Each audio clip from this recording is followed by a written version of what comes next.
Սերժ Սարգսյանը երեկ Մոսկվայում Պուտինի հետ հանդիպումից հետո արված հայտարարության մեջ անդրադառնալով Ղարաբաղյան խնդրին նշել է, որ Ղարաբաղյան հակամարտության հանգուցալուծվելը միայն կարող է լինել ինքնորոշման իրավունքի ճանաչումով, Ղարաբաղի եւ չի կարող լուծում լինել հետևանքների վրա ուշադրություն դարձնելով։ Պետք է ուշադրությունը սևեռել պատճառներին, ասել է նա։ Ընդհանուր առմամբ այս հայտարարությունը ինչ նշանակություն կարող է ունենալ, հաշվի առնելով նաև այն, որ վերջին ժամանակահատվածում պարբերաբար խոսվում է նաև հողերի հանձնման մասին, խաղաղապահների տեղակայման վերաբերյալ։ Կարան բազմաթիվ օրինակներ բերեն մարդիկ, ոնց խաղաղապահները իրենց գործը լավ են անում, ենթադրենք Իսրայելի հետ Պաղեստինի, Լիբանանի հետ մեջտեղը, գործ են արել, բան չունեմ ասելու, բայց թեկուզ եթե մեկ օրինակ կա, որ խաղաղապահը կողմա բռնում ու իր կողմնապահության արդյունքում մի կողմը պարտվում է, արդեն դա բավարար է, որ դա ընդունենք չարիք ու մեր համար անընդունելի տարբերակ։ Իսկ բազմաթիվ օրինակներ են եղել, հատկապես Եվրոպայում եղած, ասենք, կոնֆլիկտներում, Հարասլավիայում, երբ որ խաղաղապահները ինչ որ կողմ էին բռնում կամ ձեռքերը լվանում էին, երբ որ իրանց ուզած կողմը ուժեղ էր այդ պահին, քաշվում են գրախտ, նեյտրալիտետ են պահվում։ Հիմա խաղաղապահի հարցը ինձ թվում է բացարձակ ընդունելի չի մեր համար։ Սերժ Սարգսյանի հայտարարությունը, գիտեք ոնց է, դիվանագիտության մեջ ընդհանրապես ցանկացած բառ ինչ որ կշիռ է ունենում ու լուրջ փորձագիտություն է պետք անել իր, ասենք, բանա, դա պիտի անեն փորձագետները եւ ինչի՞ չէ նաեւ բանասերները, որ հասկանանք տակը ինչ կա, ոնց որ ասած, որտեվ միշտ չի որ ինչ որ հայտարարում է հենց այդ նկատի ունեն։ Լավ, ենթադրենք հասկանանք հենց այդպես ոնց ասվել է, անկախությունը Ղարաբաղին ինքնորոշման դեպքում բնական է ինքնորոշմելու ենք հայերով Ղարաբաղի բնակվող դեպի անկախություն, բայց մեզ անկախություն, որը ոչ մի գարանտիա չի տալի անվտանգության պետք է, չէ որ ասենք դրա տակ հասկանում են գրեթե բոլոր դիվանագետները եւ պետության, ասենք, ղեկավարները եւ ասենք մարդիկ, ով դրանով զբաղվում են, որ Հայաստանի այն հատվածը, որ Լեռնային Ղարաբաղի Հանրապետություն է կոչվում, ստանում անկախություն ի պատասխան հողերի հանձնման։ Դուք պատկերացնում եք, մենք ինչ խոցելի ենք դառնում, եթե հողեր հանձնենք։ Եթե մենք այսօրվա սահմանի վրա ենթադրյալ 10,000 զինվորի վրա հենվում ենք ու 10,000 զինվորը սահմանը պահում է, հետո մեր հանձնելու դեպքում լեզուս պապանձվի, այդ բառերը որ ասում եմ, ուրեմն հանձնելու դեպքում մեզ արդեն 20,000 զինվոր է պետք լինելու, թե ավելի խոցելի են լինելու մեր բնակավայրերը, ասենք ավելի մոտ է լինելու թուրքական հրազենի փողը, ասենք մեր խաղաղ բնակչից։ Բացի դրանից ռելիեֆը մեր թույլ չի տալիս հենց ուղիղ գծերով սահմաններ քաշել ու սահմանը լինելու է ավելի ոլոր ու արդյունքում մենք շատ ավելի շատ պոստեր ու զինվորներ պիտի ունենանք։ Հիմա համեմատաբար ճակատը ուղիղ է, սահման չի կարելի ասել դա ճակատ է, դա ուղիղ է, իհարկե ավելի ուղիղ կլինի, եթե մենք քռի ափով սահման քաշենք ու մենք պիտի ձգտենք դրան, պիտի ձգտելուց բացի հայտարարություններ անենք, պիտի ցույց տանք մեր հավակնությունները անգամ Բաքվի քաղաքի ու Շամախա քաղաքի վրա, Դաղստանի սահմանի վրա, ոնց որ թուրքն է անում, Երևանը իրանց ամրոց եւ այլն, թե Սերժ Սարգսյանը այդ գարանտիաներ ստացել անվտանգության Լեռնային Ղարաբաղի նկատմամբ ու դրա դիմաց ինչ-որ բաների կարող է գնանք, հող զիջումների, ոչ թե զիջումների, անկախությունը հողի դիմաց մի քիչ աբսուրդ է իհարկե, որովհետև այնտեղ մենք հողեր ունենք, որը դեռ չենք վերադարձրել, ես նկատի ունեմ Մարտունու շրջանի մի հատված, Շահումյանի շրջանը, Գետաշենի ենթաշրջանը, դա բոլորը, ասենք, մաքուր հայկական տարածքներ են ու Լեռնային Ղարաբաղի կոնստիտուցիայով էլ մերն է հայտարարված ու չգիտեմ, լուրջ փորձաքննություն է պետք անել ու պիտի անեն մասնագետները, ես մասնագետ չեմ, թռուցիկ, ոնց որ ասած, հպանցիկ կպա, բայց իրականում դա լուրջ դիվանագետներ պիտի մի հատ փորձաքննության ենթարկեն ոչ միայն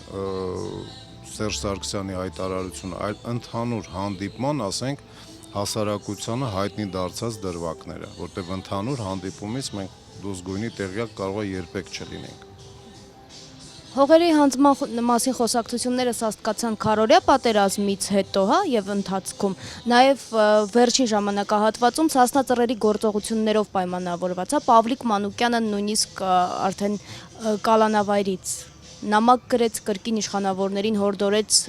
սթափվել։ Ընդհանրապես Սասնա ծռերի նաեւ գործողություններին ինչպես եք վերաբերում եւ որքանով այն կարող է կապ ունենալ Լեռնային Ղարաբաղի գործընթացի հետ։ Սասնա ծռեր խմբավորումը, որը ՊՊՑ գունդ էր մտել, իր կարծիքով զբաղված էր կարևոր գործով։ Ես իմ կարծիքով ոչ պակաս կարևոր գործով էի զբաղված, ես զբաղված էի սահմաններով, սահմանների անվտանգությունով։ Ու նրանք ճիշտ են թե սխալ, ես չեմ էլ ուզում դրա մասին արտահայտվեմ, ոչ էլ կարտահայտվեմ, մինչև հիմա էլ չեմ արտահայտվել։ Ավելի կարևոր գործեր կան իմ կարծիքով ու դրանով է պետք զբաղվել։ Սասնա ծռերի մասին խոսալ անգամ չեմ ուզում։ Իսկ Ղարաբաղի հետ առնչություն ունեցող հարցեր բարձրացնել իրավունք ունեն ցանկացած մարդիկ, ցանկացած հայ, ցանկացած Հայաստանի քաղաքացի իրավունք ունի ինչ-որ բան ասելու։ Եթե հանգարց ինչ-որ մեկի մտքով անցնում է, որ հողերը կարելի է վերադարձնել ու դրա դիմաց ինչ-որ դիվիդենտներ ունենալ, սեփական շահի կամ ժառանգների համար ինչ-որ արդյունքում դղյակներ ունեն, այդ մարդիկ չարաչար սխալվում են։ Ցանկացածի կաշինք քերտենք, եթե իմանանք, որ դավադրություն է տեղի ունեցել, ասենք, մեր Հայաստանի, Հայաստան աշխարհի ցանկացած մետր հողի նկատմամբ։ Հող հանձնելու մասին անգամ խոսակցությունը դավաճանություն է։ Ինձ սրանից մի քանի ժամանակ առաջ, ուրեմն ես Քելբաջարից գործերս թողած գալիս հասնում եմ Շուշի, հանդիպում էր եղել, ինտելիգենցիան հանդիպել էր Ղարաբաղի եւ Հայաստանի Հանրապետության եւ այդ հարցն էին բանանում, հիմա ստորագրահավաք հայտում, բանա, որ հողերը չի կարելի տալ։ Անկամ այդ ստորագրահավաքը ճիշտ բան չի, անկամ այդ հանդիպումը ճիշտ բան չի։ Դրա մասին խոսացողը վատ մարդ է արդեն, շատ վատ, հայոյանքի արժանի։ Դրա մասին քննարկումը եթե սկսվում է զուտ ընդրապատճառով, որ մի ժամանակ հետո մեր գլխի մեջ տեղավորվի հնարավոր տարբերակը, միգուցե հանձնենք, ինչ հանձնել։ Դրա մասին խոսալ անգամ գրեխ է։ Ու դրա համար պատասխան կտա ցանկացածը։ Եթե հանգարց ինչ որ ձևով, որովհետև բացարձակ տարբերություն չկա Երևանի այդ սիրուն քարերից, ասենք, խալի հավաքած հանրապետության հրապարակից 1 մետր 10, թե 1 մետր 10 Մարտակերտի շրջանից, թե Խարվաճարի շրջանից։ Հայկական հողը հայկական հող է, անգամ որ ասում են դուք կռված տղաներով դուք կտայք, իսկ մենք ով ենք որ տանք։ Ով է ասում, որ այնով որ արուն հատապել այդ մետրերը վերադարձնելու համար ինքը իրավունք ունի ինչ-որ ձևով այդ հողի վրա, ինչ-որ իրավունքներ ունի։ Այդ հողը մեր ազգինն է։ Մեր ազգինն է ու ոչ մեկ դրա իրավունքը չունի։ Ու եթե մեկ նորից եմ ասում, ինչ-որ տեղ սպառնում եմ, եթե դա անցանկա ինձ կարան դրա համար դատեն։ Եթե մեկի մտքով անցնում է, որ այդ հողերը ինչ-որ եղանակով, ասենց շատ սիրուն խաղերի ընթացքում կարելի է վերադարձնել Չակերտավոր Ադրբեջանի Հանրապետությանը կամ թուրքերին, ինքը չարաչար սխալվում է, դա ոչ մեկ չի մարսի։ Կաշինք քերտենք թե իրանց թագաժառանգների, թե իրանց, չգիտեմ, ինֆանտների ու դոֆինների, ցանկացածի կաշինք քերտենք, եթե մեկի մտքով անցնում է, որ հայկական հողը կարելի է տալ թուրքին չէ, թեկուզ նորվեգացուն կամ Բուրկինո Ֆասոյից ինչ-որ նեգրական առաջնորդի։ Սասնա ծռերից Վարուժան Ավետիսյանը խոսեց նաև ապագաղութացման մասին, հա, սլաքները ուղղեց պայքարի նաև դեպի ապագաղութացման դեմ պայքար։ Ապագաղութացման մասին երբ որ խոսում ենք, առաջին քայլերը որ պիտի կատարենք, հա, որոնք պիտի լինեն, որպեսզի կարողանանք ձերբազատվել, հա, գաղութացումից։ Ես այդ Սասնա ծռերի եւ իրենց առաջնորդ Ժիրոյի ասենք եթե վերցնենք, երկու հոգու եմ բավականին լավ ճանաչում, շատ ափսոսում եմ, որ իրանք հիմա փակի տակ են։ Մեկը Ժիրոնա, Պավլիկին ես համարյա չեմ ճանաչում, ես Արոյին եմ ճանաչում, Խենթ Արոյին, ասենք, Ադինոկի Վոլկ Մակաունով, Խանդոյան Արայիկը։ Շատ եմ ափսոսում, որ իրանք փակի տակ են, որովհետև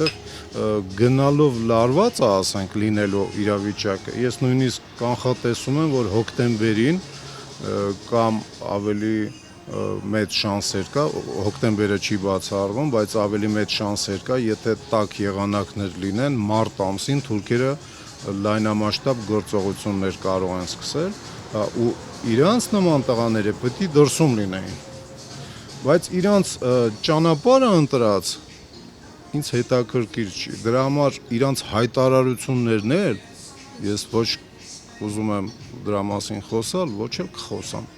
Мне это не интересно, ինձ հետաքրքիր է սահմանի անվտանգությունը, զինվորի կյանքը, ներքին քաղաքականությունով, թող զբաղվեն այն մարդիկ, ում դա հայերեն ասած դզում է։ Ապրիլյան պատերազմից հետո դասեր քաղել ենք, մեր հասարակությունը եւ թե իշխանավորները, դասեր քաղել ենք ընդհանուր առմամբ։ Սխալ է տարանջատել մեր իշխանությունին հասարակությունից, որովհետև իշխանությունը դա հասարակության անբաժանելի մասն է։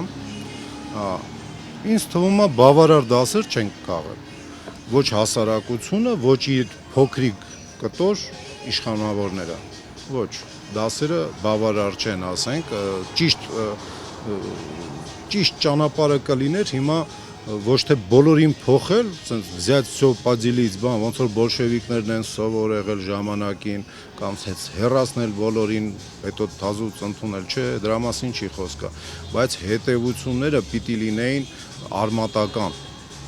Ոչ թե 1-2 միջին կամ միջինից մի քիչ բարձր պաշտոնյաների հեռացնել ծառայությունից ու բերել նույն ձևով, ասենք, մարդկանց, ովքեր որ խոչընդոտում են պրոգրեսը, իսկ ռազմական գործում պրոգրեսը դա նշանակում է հակառակորդից հետ չընկնել, հակառակորդից հետ ընկար վերանում ես։ Հիմա ես ինչի եմ ուզում անդրադառնամ, sense մի քիչ երկար բան անելով, երբ որ մենք զորավարժություններ էինք կազմակերպել մեր ոմայով, մեզ շատ լավ ընդունեցին զորքերը, հասկանալով, որ մենք իրենց թիկունքին պատրաստված ռեզերվ ենք, ու հիմա պատրաստման process է մեր մոտեցում, մենք իրենց թիկունքին, եթե առաջինը չէ, եթե ամենավորակովը չէ, գոնե ինչ-որ տեղ ռազմական պատրաստություն ունեցող ռեզերվ ենք ու իրանց թիկունքին կգանք, ոչ թե կգանք մարդիկ, ովքեր որ ոչ առողջությունն է իրանց թույլ տալի, ոչ էլ արդեն գիտելիքները, որ իրանք ռազմական գործին մասնակցեն, բայց կան մարդիկ, ովքեր որ զորքերի կարծիքը հաշվի չեն առնում, իրենց մտահաղացումով, բարձր պաշտոններ զբաղեցնելով կաբինետներում նստած կանդիցիաների տակ, որոշում են, որ մենք պիտի չկրակենք, որովհետև իրենց կարծիքով դա հակասում է կոնստիտուցիային։ Ես թքած ունեմ այն կոնստիտուցիայի վրա ու ինձ թվում է ցանկացածը, եթե այդ կոնստիտուցիան չի թույլ տալի, որ մենք կենսունակ լինենք։ Իսկ մեր կենսունակությունը մարտունակ երիտասարդություն ունենալն է, այդ է, ասենք, վատը։ Դա նշանակում է որոշ չինովնիկներ ուժային կառույցներում ոչ մի բան չքաղեցին, դասեր չքաղեցին, ոչ մի հետևություններ չարեցին ապրիլյան այդ թեժացումից։ Ես կարծում եմ պատրաստ է պետք լինել, այն աստիճանի պատրաստ, որ անհրաժեշտության դեպքում անգամ լրագրողը ի վիճակի լինի միկրոֆոնը դնի ու ճշգրիտ հաշվարկ անի արտիլերիայով կամ ասենք ֆագոտով անգամ լավ կրակի, որ անպայման տանկը խոցի։ Ես դա եմ կարծում, որ Հայաստանի քաղաքացիներից ցանկացածը, որը ռազմական պատրաստություն չի տեսել ու մինիմումը չի հանձնել, պիտի անձնագիր չունենա։ Հայաստանի Հանրապետության անձնագիր պիտի ունենա միայն ու միայն զինվորական պատրաստություն տեսած մարդը, այ ես դրանում եմ համոզված։ Ես չեմ կարծում, որ համազգեստով մարդիկ պիտի քաղաքական ինչ-որ խաղերի մեջ լինեն ներքին, բայց որ բոլորը անխտիր պիտի ռազմական պատրաստություն տեսնեն։ Պարտադիր չի բոլորը գնան կռվի դաշտ, որտեղ մեկն էլ կարա չէ, պիտի հաց թխի, որ զինվոր այնտեղ հացը ուտի, մեկն էլ պիտի, չգիտեմ, ինչ գործ անի, որ բանակը ավելի մարտունակ լինի, բայց որ բոլորը պիտի զենքին տիրապետեն, դա միանշանակ։ Օրինակ մեր գումարտակը, որ մենք կամավորական հիմա պատրաստում ենք, մեր մոտ համ խոհարարն է լավ կրակում, այդքան լավ չի վազում ոնց որ ուրիշները, թե չէ խոհարար չէր լինի, բայց լավ կրակում է ու տիրապետում է հակատանկային զենքին, տիրապետում է հակաօդային, ասենք իգլային, կարճ ասած մարտունակությունը մեր պիտի լինի, եթե ոչ 100%-անոց, գոնե 50-ից ավել մեր ազգի։ Իսկ դա չեն հասկանում որոշ ռուսական, ռուսասովետական, ցարասովետա-ռուսական մտածելակերպ ունեցող, նկատի ունեմ 15-րդ դարի ռուսական ռազմական գրքերի վրա դաստիարակված մարդիկ, ովքեր որ չեն հասկանում, որ 15-րդ դարից մի երկու բան փոխվել է 21-րդ դարում ռազմական գործում, որոնք հայտարարում են, որ անօրինական գործողությունը մարտական պատրաստությունը